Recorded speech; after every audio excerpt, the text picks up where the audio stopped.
তাহলে আগের দিন কি হয়েছিল, নতুন কাঠি একটা তৈরি হয়েছিল, সেই নতুন কাঠিটার নাম কি ছিল?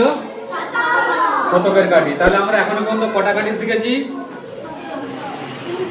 এখনো পর্যন্ত কটা আমরা কাঠি শিখেছি? তিনটা। কি কি? একক, দশক আর শতক। তাহলে এই একক, দশক আর শতক দিয়ে যে সংখ্যাগুলো তৈরি হবে, অর্থাৎ 3 অঙ্কের যে সংখ্যাগুলো তৈরি হবে, সেই সংখ্যাগুলোকে আমরা স্থানীয় মানে কিভাবে বলবো বা কিভাবে লিখবো স্থানীয় মানে কথায়, সেইগুলো আজকে দেখা হবে। ঠিক আছে?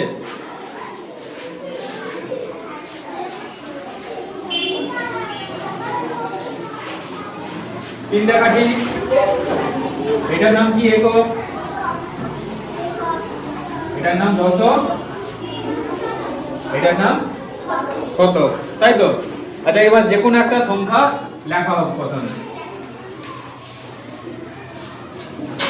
কালকে যে সংখ্যাটা লিখেছিলাম সেই সংখ্যাটাই আবার লেখা হবে। 500 কত লেখা আছে? 572। তাহলে যে সংখ্যাটা লেখা আছে, এই যে এইটা লেখা আছে, এইটাকে বলা হবে সংখ্যায় লেখা। মনে রাখবে, এইটাকে বলা হবে সংখ্যায় লেখা। যখন সংখ্যায় লিখতে বলবে তখন শুধু এরকম 572 সংখ্যাটা লিখে দিলেই হবে।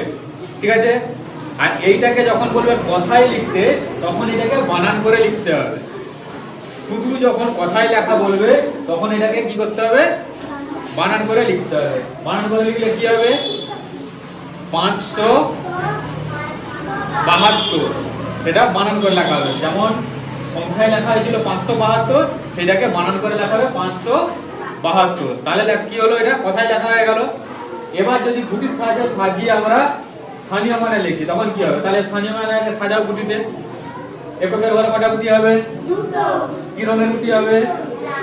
লাল রঙের গুটি। এককের ঘরে লাল রঙের দুটো গুটি। দশকের ঘরে কটা গুটি হবে?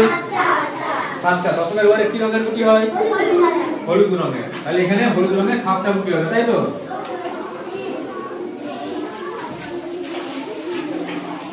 হলো। এবার শতকের ঘরে কি রঙের গুটি হয়?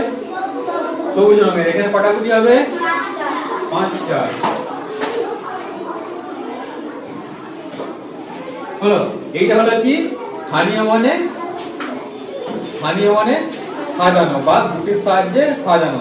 এবার এইটাকে যদি স্থানীয় মানে কথায় লিখতে বলে, আমরা আগে কি দেখেছি? শুধু কথায় লেখো দেখেছি, তাই তো?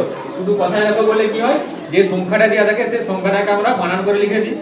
এবার স্থানীয় মানে যদি কথায় লিখতে বলে তখন কি করতে হবে? প্রত্যেকটা স্থানীয় মানের জায়গায় যে যে সংখ্যাগুলো আছে সেইগুলোকে স্থানীয় মান হিসেবেই কথায় আমাদেরকে বানান করে লিখতে হবে। তাহলে আগে এইগুলো সংখ্যাগুলো লিখে দাও। এখানে হবে 2, এখানে হবে 7, এখানে হবে 5। তাহলে 5টা কতর ঘরে আছে? শতকের ঘরে। তখন এটাকে কি লেখা হবে? 5 শতক। বানান করে লেখা হবে 5 শতক। দশকের ঘরে কত আছে? 7। তখন এটাকে কি লেখা হবে? 7 দশক। আর এককের ঘরে কত আছে? 2। এককের ঘরে তখন এটাকে কি লেখা হবে? 2 একক। তাহলে স্থানীয় মানে যখন পুরোটা লেখা হবে একসাথে তখন কি হবে? 5 শতক, 7 দশক, 2 একক। লিখতে পারবে? এবার আরেকটা নতুন সংখ্যা দিচ্ছি, নতুন সংখ্যাটা এবার নিজেরা বলো।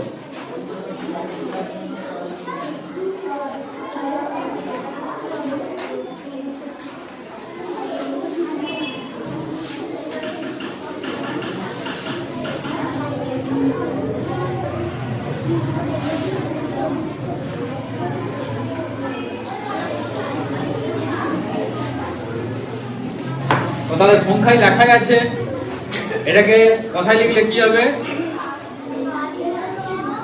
কথায় লিখলে কি হবে? এটাকে 680। এবার এটাকে স্থানীয় মানকে গুটির সাহায্যে সাজিয়ে দাও। কি হবে বলো?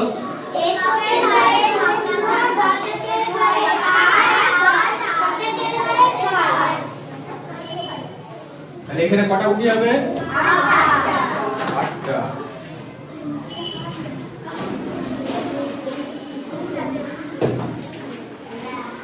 এবারে কটা গুটি হবে? 6টা।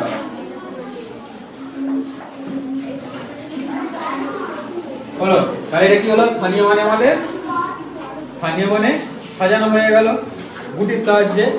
এবার এটা স্থানীয় মানে যদি কথায় লিখতে বলা হয় তখন কিভাবে বলবে বলো?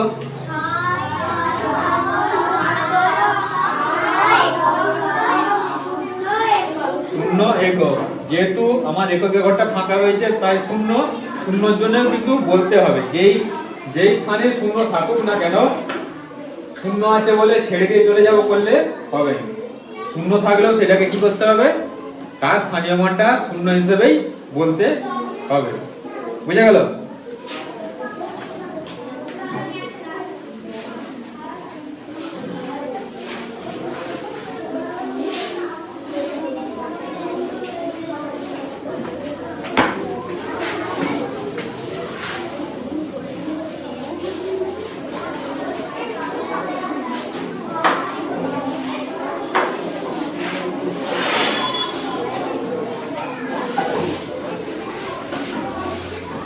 বলো।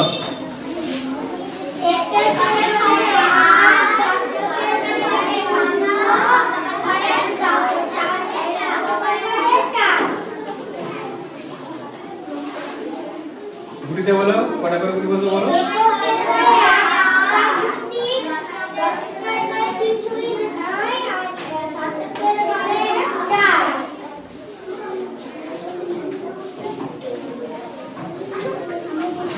হয়েছে?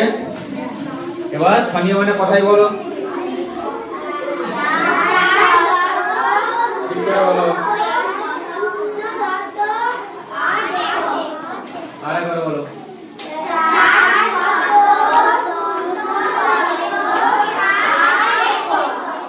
আর একক। তাহলে এবার লিখতে পারবে?